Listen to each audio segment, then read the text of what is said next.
morning. I'm Pauline Verzosa. It is Monday, the 4th of May, and we're bringing you Morning Matters because your mornings matter. Now let's get to the stories that matter today. The Atin Ito coalition has successfully reached Pag-asa Island for its fourth civilian mission in the West Philippine Sea. Despite being shadowed by Chinese Coast Guard vessels, the mission culminated in the symbolic planting of the Philippine flag on Sandy Cay to reassert the nation's sovereign rights. With the May 11th vote on Vice President Sara Duterte's impeachment fast approaching, several lawmakers remain undecided as they continue to scrutinize the evidentiary grounds. Among those still weighing the case are the members of the National Unity Party. And fresh from her coronation, the newly crowned Miss Universe Philippines 2026, Bea Millan-Windorski, joins us live here in the studio. The La Union native bested 49 other aspirants to inherit the crown from Atisa Manalo, securing her spot to represent the country later this year.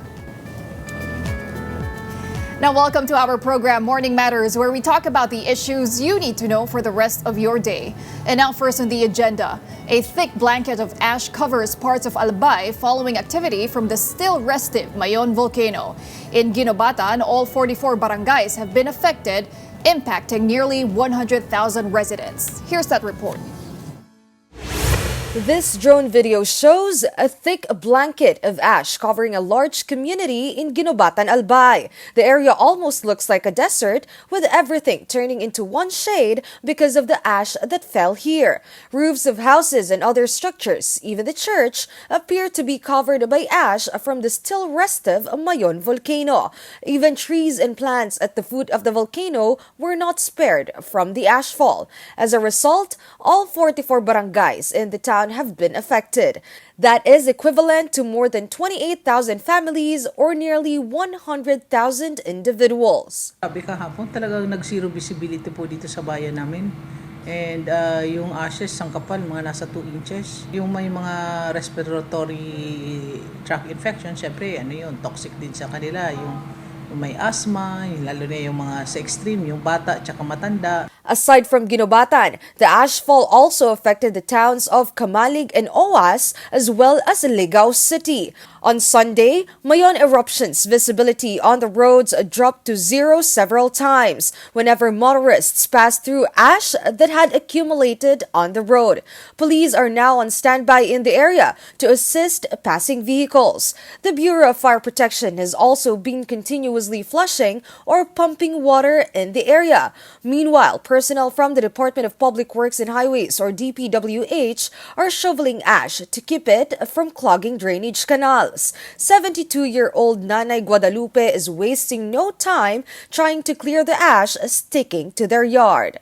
Super pagod kasi kailangan mo maglinis, hindi pwedeng bukas o sunod na araw. Lalo pa ito, madulas na kung hindi mo alisin yung putik, madulas, ma-aksidente tayo, mahirap na. PHIVOLCS explains no eruption took place. The agency says this was caused by pyroclastic density currents or uson, a fast-moving and extremely hot flow of rock fragments and other volcanic materials rushing down the slopes of the volcano. Meron pong natipak na isang bahagi ng lava flow na galing sa bandang itaas po ng Bulkang Mayon. At ito ay nagdulot ng habang dumadaustos po ito pababa, nagdulot po ito ng pyroclastic density current. Ito yung nakita natin na malaking mass ng abo na kulay usok, na kulay itim kahapon sa bandang ibaba. So, pero wala naman po talagang pagputok na nangyari. And now in other news, the Atin Ito coalition has successfully reached the Pag-asa Island for its fourth civilian mission in the West Philippine Sea. And to tell us more this morning, we have mobile journalist Arles de los Santos on the ground. Arles, good morning. Kamusta naman so far ang civilian mission? Magandang umaga, Pauline. Ngayon nga ay tayo ay pabalik na sa South Pier sa Maynila matapos nga ang matagumpay na programa ng Atin Ito Coalition sa Isla ng Pag-asa isa sa siyam na teritoryo ng Pilipinas sa Kalayaan Group of Islands. At kahapon nga Pauline, ay nakita natin na naisagawa yung ilan sa mga programa na ito. No? Actually, lahat ng nandun sa kanilang agenda. No? Unang-una ay yung pagtatanim nga ng watawat ng Pilipinas sa Pag-asa K1, K2, doon sa Sandy Cay. No? At iyan ay ginawa nila bukang liwayway kahapon ng linggo para igiit yung soberanya ng Pilipinas at pag-aari nito doon sa naturang lugar. No?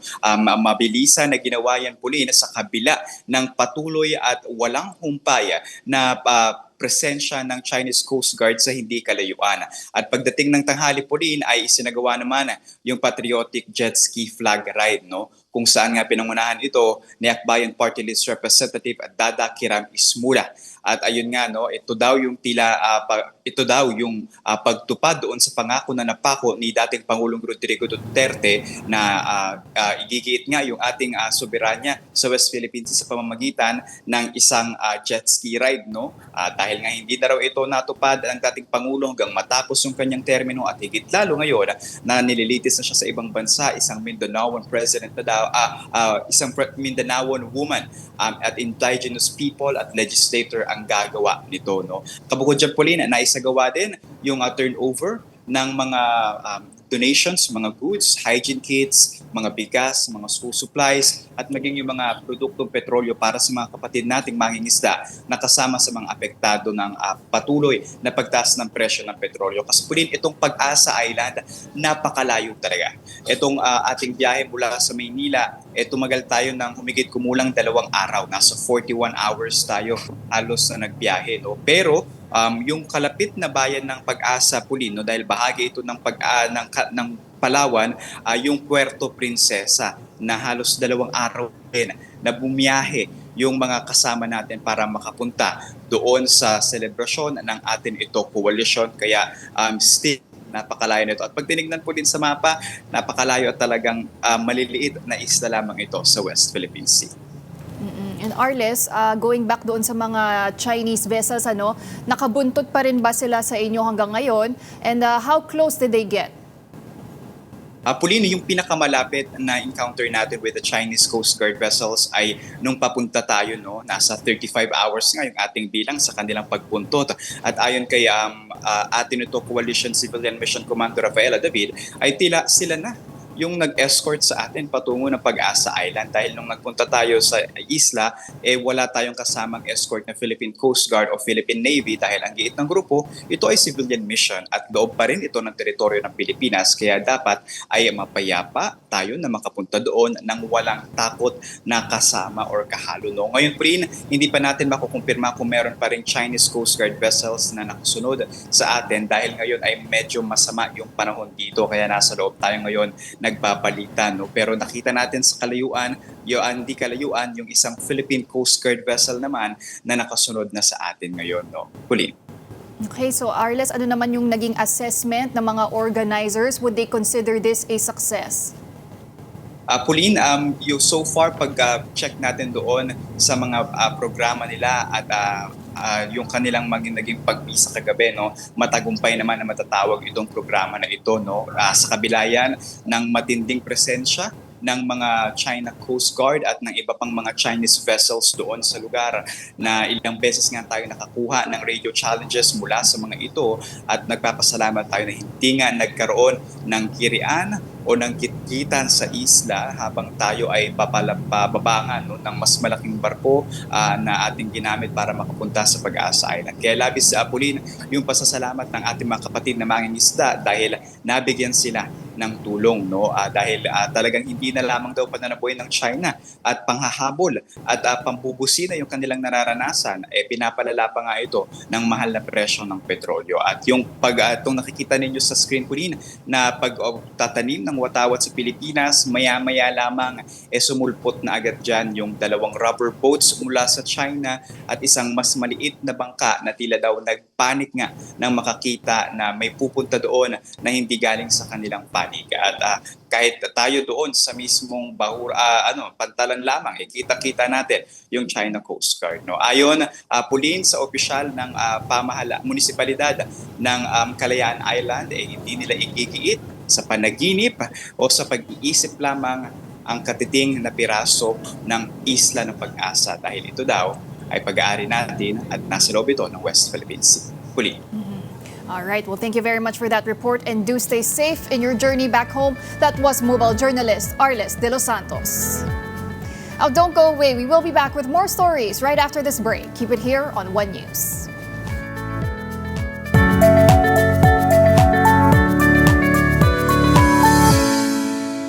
Good morning and welcome back. I'm Pauline Verzosa, and here on Morning Matters, we talk about the most pressing issues and we give you the context behind the headlines.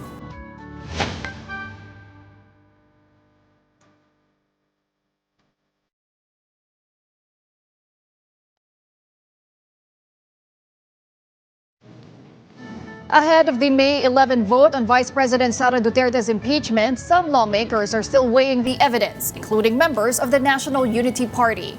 Manila Representative Rolando Valeriano says the party is set to meet again to discuss its stand. Mobile journalist Amy Atienza tells us more in this report. The House Justice Committee is set to resume its hearing today to touch on the committee report to be passed going into House plenary sessions. After almost 2 months of discussing the allegations linked to the impeachment of Vice President Sara Duterte, the question remains, will the House gather enough numbers for it to push through to the Senate impeachment court? It can be recalled that the second biggest House bloc, a National Unity Party, released a statement prior to the committee's hearings. Pieces of evidence for the impeachment should be new, clear, and solid for it to withstand any scrutiny over at the impeachment court.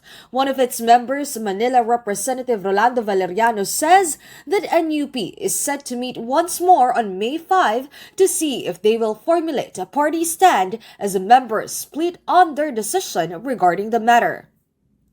I do not know pa rin pero by May 5, malalaman niyo yan kung may nakitang smoking ka ng NUP.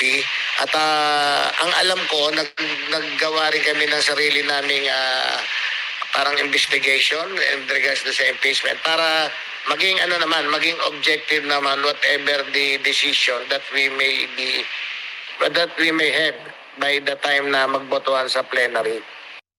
Some of them were NUP members, like the Senior Deputy Majority Floor Leader Nonoy Defensor po is an NUP member. So, Defensor. kasama sa bumoto 53-0. Apo. Dahil mahalaga yan. Mahalaga yan, po, Kong. isa sa prosecutor.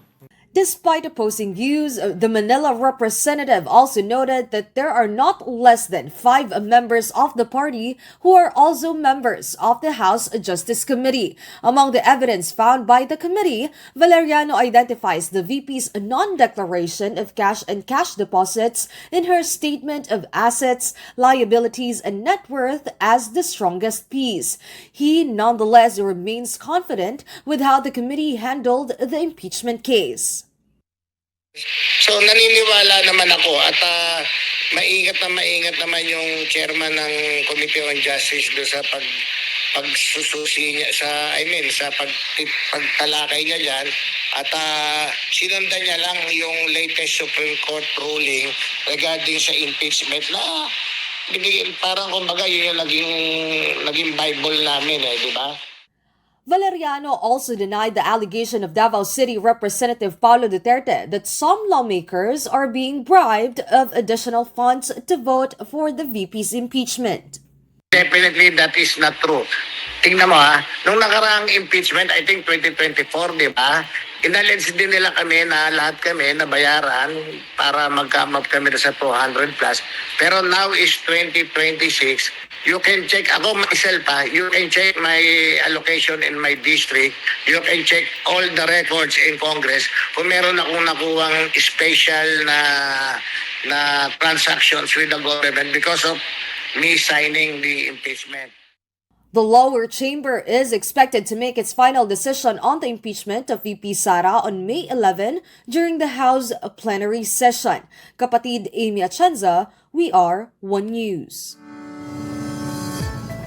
Now, to help us understand the legal and political implications of the looming plenary vote on Vice President Sara Duterte's impeachment, we are joined by human rights lawyer, Attorney Dino De Leon. Good morning, Attorney, and welcome to the program. Good morning, Pawi, and to all our viewers. Okay, Attorney, today is a very important day because the House Committee on Justice will be adopting its report finding probable cause to impeach Vice President Sara Duterte. But before we talk about the future of this impeachment, what did you make of the unanimous vote of the committee last week? Well, it's very clear, no, that the reason why there is a unanimous vote is because the evidence is quite clear. Apart from the fact that, as you would remember, Sara Duterte has already been impeached last year, and then and the vote was 215. There were additional smoking guns, so to speak, and these pieces of evidence are composed of public documents, reports coming from government agencies that all enjoy the presumption of regularity. What are the additional things that we have?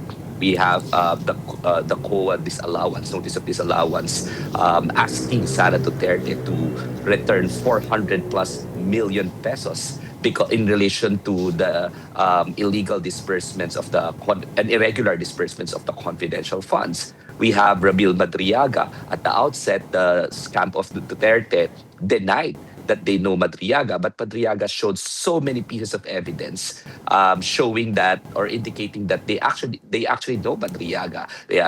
He showed videos of Sara Duterte greeting him personally, Sara Duterte giving him the flag of the Philippines, an email from the Sara Duterte camps taking him for attending the conference in Davao City, a screenshot of their video conference or Zoom conference with no less than Sara Duterte, and numerous pictures showing that he is indeed the main organizer of Inday Sara is my president movement. What's the point? The point is in that initial exchange, it appears that it is the camp of Sara Duterte that was lying and not Rabil Madriaga. And the details of Madriaga's testimony were damning. It was full of pieces of details like to whom did he deliver the money, when, what was used, what vehicle was used, where exactly. All of these serious allegations must be confronted during trial. Apart from that, no, we have the Anti-Money Laundering Council report showing that around close to 7 billion pesos, billions of pesos actually of worth of transactions crossed the bank account of Sara Duterte and Mans Carpio. We have the Philippine Statistics Authority certification showing that the individuals who the names of the individuals who supposedly liquidated or received the money from the confidential funds were actually non-existent. No, so all of these new pieces of investigation, including the National Bureau of Investigation report from the question document section, from handwriting experts showing that the liquidation forms were made by actually just one person. All of these new pieces of evidence form part of the basis as to why there was a unanimous decision. And I saw your report a while ago. The NUP is weighing evidence, and they said that there has to be new pieces of evidence. These are new pieces of evidence. Even the allegations of Sonny Trillanes in the past was confirmed through lines of questioning from former Senator and now Congressman Laila de Lima, that they were all accurate, no? At least based on the report of former Deputy Ombudsman Karandang, no? So all of these pieces of new evidence will really, I feel like, will serve as the basis for another impeachment for Sara Duterte. There is a multitude of evidence, attorney, but based on everything we've seen and we've heard so far in the hearings, which one do you think would serve as the strongest ground for an impeachment? I mean, the Vice President is facing allegations of misuse of confidential funds, of grave threats, of ill-gotten wealth. Which among those do you think ang magiging pinakamalakas na batayan to impeach VP Sara? Well, Pawi, if you would recall, during the Corona impeachment trial, the High Court of Impeachment already said that the non-declaration of cash in a public officer's or impeachable officer's salin is an impeachable offense. It's a betrayal of public trust. It's a culpable violation of the Constitution because it is the Constitution that requires the declaration of one's wealth through of a public official through the statement of assets, liabilities, and net worth. So the strongest smoking gun and the smoking piece of evidence, therefore, is the fact that there are billions of transactions in her bank account, and in her SAL-N, it says zero cash. It's impossible, Pawi. No matter who one would be supporting, no matter whether you're a Duterte loyalist or a Marcos loyalist or none of the above, the evidence is so glaring. It is impossible that Sara Duterte has zero cash. Has zero cash. Does she not have a land bank account? Because every public official has a land bank account because their payroll goes there. Sara Duterte says every time that she travels all over the world, that the government does not pay for or does not spend a single dime for her travels, and yet she doesn't have any cash on hand. But the Anti-Money Laundering Council report says otherwise. Just in her one bank account, and she has other bank accounts, the transactions there is worth 6 billion pesos. So that's a smoking gun. Those are numbers. Numbers don't lie. These public documents don't lie. And in fact, even Sara Duterte has not denied the 6+ billion worth of transactions that cross in her bank account. Well, today, Attorney, the Justice Committee is expected to send the report to plenary for the debates. What are your expectations at this stage of the process? Well, of course, the report will contain what we have seen. And then what we have seen, all of these pieces of evidence are very clear. So after that unanimous decision, after the transmittal of the report of the House, they will certainly they will submit it to the plenary, and the plenary vote will happen, I think, on March 11th, so as to give the legislators time to also study the report prior to the plenary voting. And then I am really confident, considering the evidence that we've seen, that Sara Duterte will be impeached again. Anyway, what you need is just 106 votes. 53 of those are already Justice Committee members who voted unanimously. And I don't think congressmen will be, pardon my language, will be stupid to not vote for impeachment, considering the glaring pieces of evidence. And they know that their main mandate in the Constitution is public accountability in this particular instance. So we have to extract accountability from Sara Duterte. We can't let her get away with these transgressions again, much similar to her punching the sheriff and getting away with it scot-free. No? So I think the vote will certainly happen on May 1, and then after its immediate transmittal to the Senate, the new articles of impeachment, because I think they're editing the articles of impeachment, consolidating it, just so that there's just going to be one articles of impeachment that will be transmitted to the Senate. And the Senate president already spoke that for him and for the sense of the Senate right now is forthwith means not when it's convenient, right? Forthwith means what it means in the plain meaning rule and in the verbal haste rule, and that is immediately post haste. So that's going to be, he said, perhaps the next day if it's feasible. But before this gets to the Senate, Attorney, of course, this has to be voted upon in the lower house. Last year, 215 lawmakers signed the impeachment complaint that was transmitted to the Senate. But how is the political landscape different this time around? Do you think they will be able to secure the numbers easily? Well, definitely the political landscape is different. There's a different Speaker of the House. Sara Duterte already declared her candidacy for president. That may have an impact in terms of the calculations, the political calculations of the members of the House. But, political calculations can only go so far, especially if the pieces of evidence are glaring. So I am confident, right, despite the declaration of Sara Duterte, despite her threatening to be president, and we know how vindictive the Dutertes are, including Sara Duterte, more congressmen will find their courage because the people know that they are watching. The congressmen know that the people are watching, and of course, it wouldn't speak so well of the House of Representatives if they don't listen to the pieces of evidence that are available right now, that are very clear right now.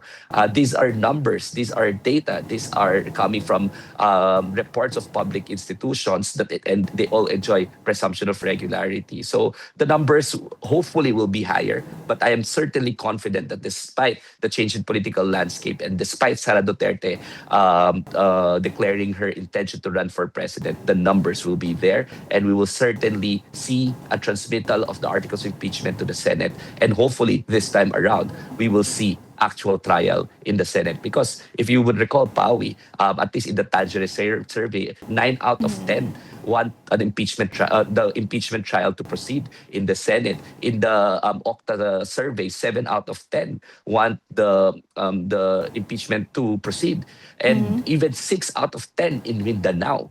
In Mindanao, want the impeachment trial to proceed so that they can also listen to the defense of Sara Duterte. Let's remember that the trial is not just an indictment of Sara Duterte. It is her chance to explain why is it that she did not declare the cash on her hand, and why is it that and is it true that billions and billions worth of transactions actually passed through her bank account? All of this, this is an avenue for her to explain her side, and the people are waiting for that explanation. Okay, now I'm sure we're all waiting to see how this will unfold at the Senate. But how do you think this will play out, Attorney there? Do you think there will be any shifts in alliances, considering the public will be watching this very closely? Are the senator judges at risk of facing possibly huge backlash from the public if the outcome does not align with the public sentiment? I think so. Ang sabi ko nga lagi, ebidensya, ebidensya, ebidensya. You remember the era of Estrada impeachment trial. When they felt like pieces of evidence were being hidden from them, the public responded through another people power revolution.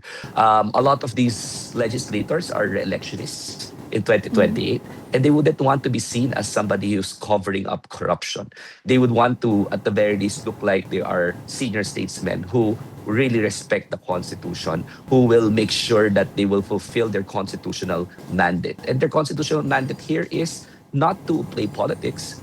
Their constitutional mandate here is to ensure that they weigh the evidence and they pass their judgment accordingly, not just based on alliances, but based on evidence. Ebidensya, ebidensya, ebidensya. Nanonood ang publiko. At napaka-importante na ma-realize rin ng ating mga senators and our congressmen for that matter, because they're the ones who will initially vote on this first, na hindi lang naman publiko ang magja-judge sa kanila. Hindi lang naman yung 2028 elections. It's also posterity. Right? The next generations will take a look at this, will refer to the impeachment trial. We still refer to the Corona impeachment trial. We still refer to the Era Estrada impeachment trial. Everyone's watching them. Posterity will be looking at them, and they will be judged based on their actions and whether or not they actually sought accountability when the evidence is clear. So I think the senators recognize that. I think because of the damning evidence, because of the smoking gun that we have, because of how clear of a violation this is of our code of ethics, our laws, our constitution. No, I think there will be a vote of conviction in the Senate. It's not going to be enough that there's going to be Duterte loyalists there, and they would know it. Certainly, those people who will not weigh evidence properly in the Senate will face the ire of the people, especially when the re-election is in 2028. Well, Senate President Tito Soto already said that he would not tolerate any delaying tactics, especially once they receive the articles of impeachment. But Attorney, are there any possible delaying tactics that could still come up and stall the trial? Well, of course, and I presume that Sara Duterte will again file something with the Supreme Court. No, I with all due respect, I think that the Supreme Court's decision last year is wrong, and the Supreme Court has been wrong in the past. Right, they've applied procedural rules retroactively. I feel like the Supreme Court went out of its lane because the House and the Senate have the exclusive jurisdiction when it comes to impeachment proceedings, etc., etc. And a lot of academics have already spoken up on why the Supreme Court was really, really, really wrong. last year. No, at least that is my academic stand, right, when it comes to the decision of the Supreme Court. But they can actually still file something with the Supreme Court. The danger now becomes, considering that we have a new Senate, changed Senate leadership who would like to uphold the sole mandate of the Senate to try impeachment cases. If the Supreme Court issues an order, and if the Senate still continues with its solemn mandate under the Constitution, then we may have the possibility of a constitutional crisis or a Supreme Court decision that is not being effectuated.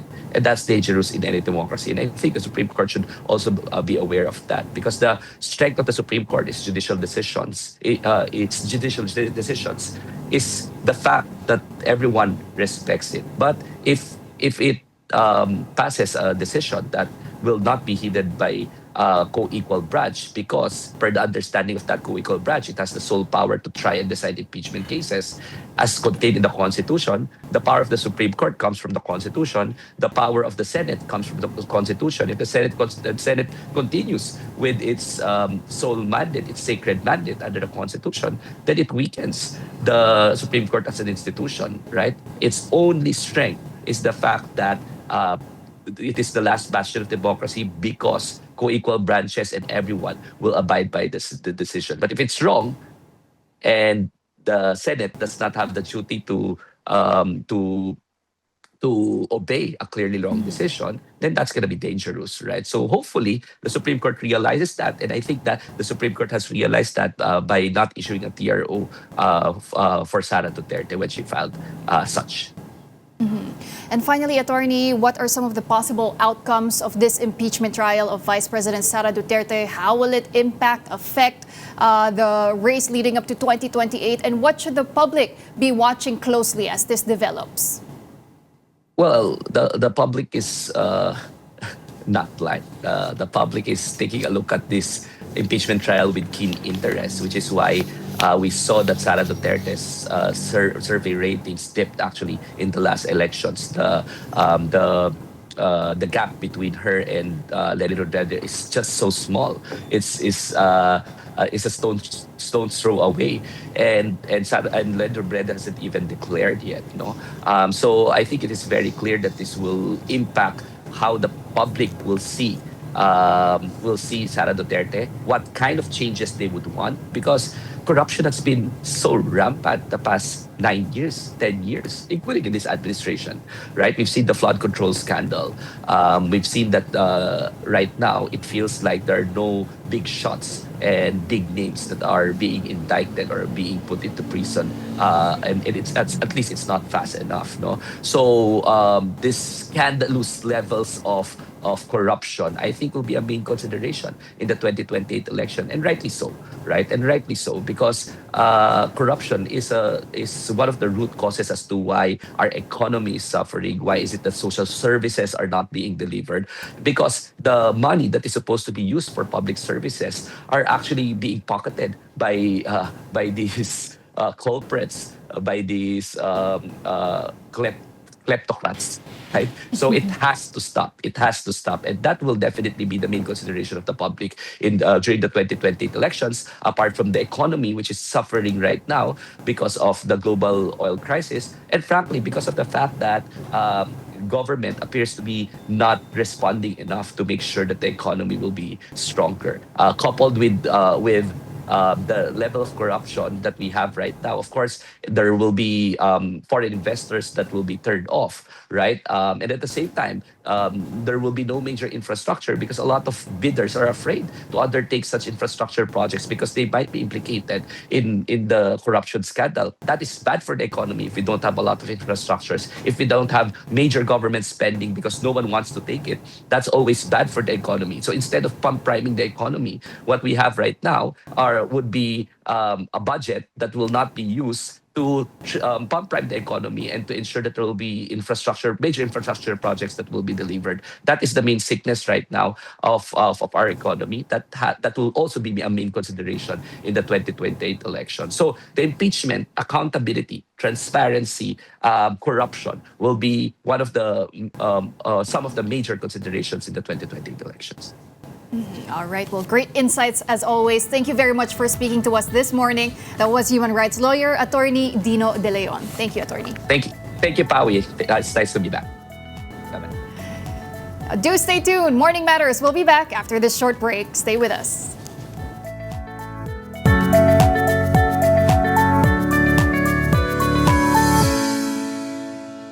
Welcome back. You're still watching Morning Matters here on One News. The Department of Information and Communications Technology, or DICT, disabled 12 government digital systems after it reportedly could not afford cloud server space.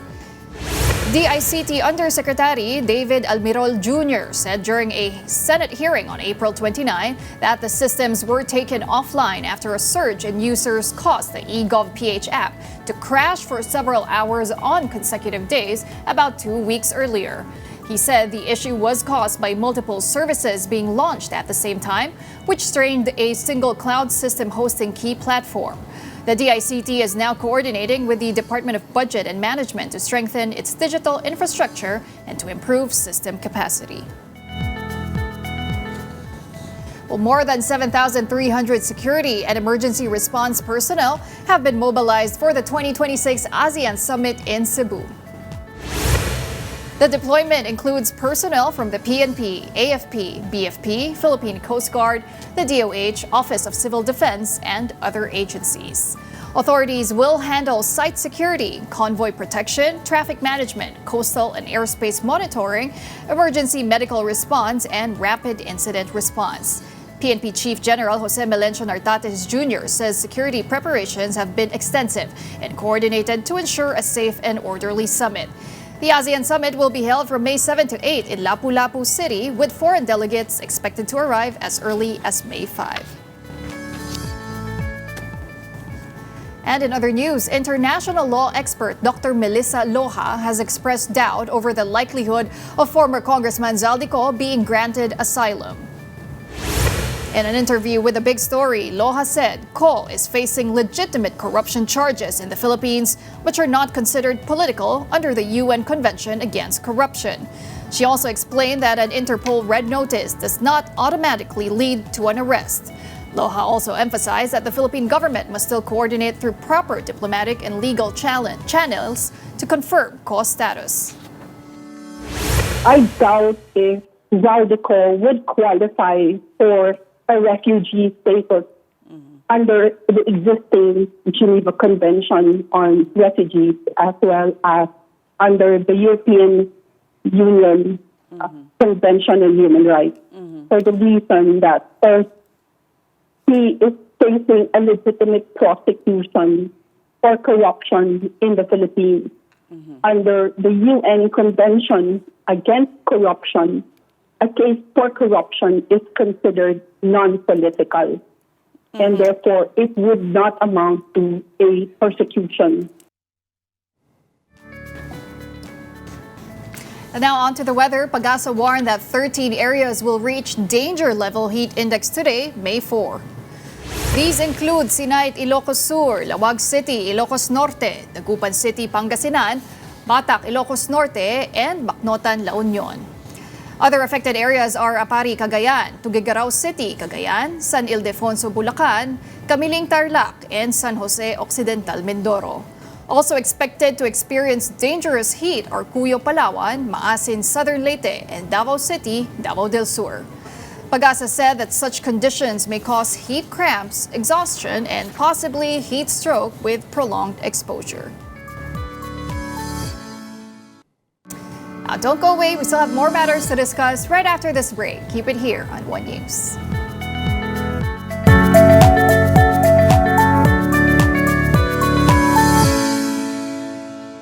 Good morning and welcome back. You're still watching Morning Matters here on One News. The stage is set for the Philippines' next bid for the Miss Universe crown, as La Union's Bea Millan-Windorski has been crowned Miss Universe Philippines 2026.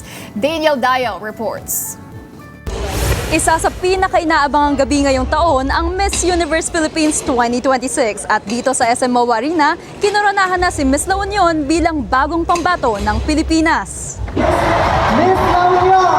the most beautiful night for pageant queens and fans as Filipinos gathered to watch their bets for the next Miss Universe Philippines 2026. I'm just so excited and all the feel seeing all the fans for Miss Universe Philippines gathered here Actually, tonight. my first time watching the Miss Universe live. May the best woman win.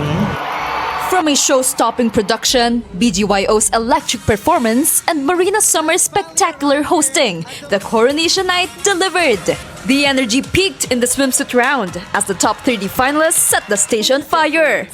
The evening gown is another spectacle as the selected top 7 contenders turned elegance into a statement. But in the final round, it was the Q&A that defined the night, and one answer stood out. I chose to pack my life into balikbayan boxes and suitcases because I believe in the limitless potential of the Filipino people. If I were given the title of Miss Universe Philippines, I promise to be a public servant for all. Thank you so much. In the end, one name echoed across the arena. It was La Union's Bea Millan-Windorski for Miss Universe Philippines 2026. And with the crown on her head, a new journey to the global stage begins. It will be a long 7 months and an intensive 7 months, but I'm very driven to bring back the 5th crown to the Philippines because I believe we're going through so much right now and we deserve a win. So this crown would not just be for me, it would be for every Filipino within our country and beyond our borders. Bea will represent the Philippines in Puerto Rico later this year, with Filipinos having one question in mind. Will she bring home the 5th crown? Kapatid Mobile Journal Daniel Dayao, we are One News. Well, fresh from her coronation as Miss Universe Philippines 2026, Bea Millan-Windorski of La Union is now preparing to represent the country at the Miss Universe pageant in Puerto Rico. And what do you know? She joins us this morning to talk about her win, her advocacy, and her mission to bring home the Philippines' 5th Miss Universe crown. Bea, congratulations, good morning, and welcome to the program. Maraming salamat po. Thank you so much for having me. This is our second appearance, so it still feels very fresh, and I'm so happy to be here with you. Of course, I have to ask you, did it already sink in for you that you are Miss Universe Philippines 2026? Not really. It still feels like I'm dreaming because as a little girl, I never really felt like I fit in, and to finally achieve something like winning Miss Universe Philippines, I feel like I'm making younger Bea really proud right now. Oh my gosh, that's really inspiring to hear. But Bea, walk us through that winning moment. So they called La Union, but it seems like it didn't sink in for you that you won Miss Universe Philippines. I'm very much a perfectionist, and I was just kind of dissociating, thinking about all of the things that I could have done better. Okay. So I was kind of expecting someone else to be called. I always kind of think that way. So then when Miss Pampanga Allison kind of tapped my shoulder and was like, "No, Bea, it's you, go up." That's when I finally realized. And I'm just so happy that I had the opportunity to share that moment with 6 other amazing women who really inspire me. Let's talk about that. You said you weren't really happy with your performance. If there's something you could have improved, what would that be? For me, it's just, I always believe there's room for improvement. I am proudly the daughter of a Tiger mom who made sure I really practiced cello growing up, that I had straight A's. So the fact that there's always room for improvement is mostly what I was focusing on. Okay, so the great thing about you, Bea, is you have a very unique journey. You grew up in a non-diverse environment in the United States. How did that shape your identity as a Filipina? I would say that being Filipina has really been the North Star of who I am, because growing up in a place where I didn't feel like I belonged, I always felt a sense of belonging and home whenever I'd come back to the Philippines, spending time with my family, with my friends here. And I also studied Philippine studies, Southeast Asian studies all throughout university because I really wanted to make that effort to reconnect with my heritage. And when I moved back to the Philippines, it was always in service of others. So I first had a consulting job with a nonprofit firm that worked with various nonprofits around the Philippines. And I'm excited to really be a public servant more than a beauty queen, to use this opportunity to promote several advocacies that I'm really passionate about. So you always made sure to stay in touch with your roots as a Filipino. But another unique thing about Bea here is that you've competed internationally before already. You've won Miss Earth USA. But how did you prepare differently for Miss Universe? This journey has been so special to me because when I was competing as Miss Earth USA, it was really just me representing where I'm from. It was just representing a place. But now that I'm competing on behalf of the Philippines, and when I was representing La Union, it felt like I was really representing my core, who I am, my family values, and the fact that I could represent my family and my roots nationally and now internationally really is the difference and what drives me forward. And when you signified your intention to join Miss Universe Philippines, a lot of analysts immediately said that you were going to be the front runner here. How did you handle the pressure? I believe that pressure is a privilege, and it really drove me to be the best version of myself, because when expectations are set high, you are also driven to try and surpass that bar. And I would also say that competing in Miss Universe Philippines, you're really competing with the best of the best. I believe that steel sharpens steel, and being surrounded by so many incredible women really pushed me to be the best version of myself. So I would say that's what really ensured that I was on my best behavior all the time. And you've been in the public eye for quite some time already, Bea, but how do you handle criticism? I really try to take all criticism, not to heart, but I also listen, because there's always room for improvement and you can apply it into different aspects of your life. As a perfectionist, anything a critic says, I've already thought of myself. So I really take it in stride, and it's a reflection of how passionate the Filipino people are about pageantry. They really just want the best representative internationally and to make sure that we make our country proud. And looking back, would you say there's any tough comment or maybe a challenge that actually helped you to become better and stronger? There's been a lot of criticism about my chin because it is quite prominent, and it's beautiful. Thank you. But it made me realize that I have to accept myself and what makes me unique, and not necessarily listen to the things that I can't change about myself. And I would rather carry this chin that's the same as my Lola, the same as my mom, and carry their stories rather than fit a perfect mold of what beauty is for others. All right, now let's talk about your advocacies, Bea. I like what you said earlier, that before you consider yourself a beauty queen, you're a public servant first. Now, of course, you represent La Union, and one of your advocacies is disaster resilience. What drew you to this cause? In the Philippines, we have really seen firsthand the impacts of climate change through intensified natural disasters. The fact that we have so many typhoons, the fact that the rains cause so much flooding here. And what's necessary is that we not only respond to disasters, but we address the root cause. Manila is actually the chair of the Loss and Damages Fund through the United Nations. So it's really important that we leverage this position of leadership to ensure that our funds are going to the correct places, to ensure that in the event that there is a disaster, relief is properly distributed. And one of the projects that I'm most proud of was working hand in hand with Project Korma in La Union right after Typhoon Among to distribute relief like rice, aid packages across the province, especially to the most underserved communities. Amazing. Okay, I also wanted to go back to your winning answer during the Q&A, Bea. You emphasized how you believe in the limitless potential of Filipinos. What does that mean to you in today's context? To me, it means that I marched hand in hand with so many Filipinos across different sectors, from religious institutions to students, and I saw that people are passionate about making our country better. They're passionate about addressing the root causes of what causes so much poverty, what causes so much inequality here in the Philippines. And the fact that there's so much passion and belief still, despite all of the issues our country has gone through, is proof that we do have the potential, we do have the talent and courage to work hand in hand for a brighter, greener, and more equitable future. This can already be a Q&A segment in itself. You're killing it, Bea. But so you're headed to Puerto Rico in November for the Miss Universe pageant. How do you plan to stand out? I plan to stand out by staying true to myself. Throughout this whole journey, I have had a lot of feedback on, oh, maybe hold back a bit, maybe be a bit more queenly. But I'm a very overeager person. I'm always the first to dance, the first to cheer and clap. And that's what's really helped me connect with others. Really what made me feel like I'm coming home.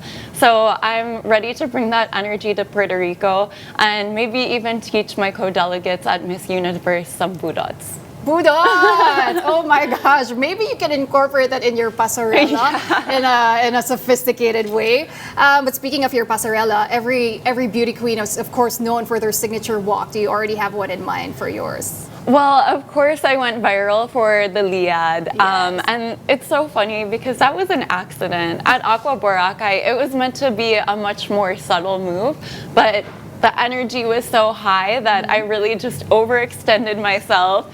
And I'm working hard with my trainer, Coach Ian, to make sure we can fine-tune that and bring our best to Puerto Rico.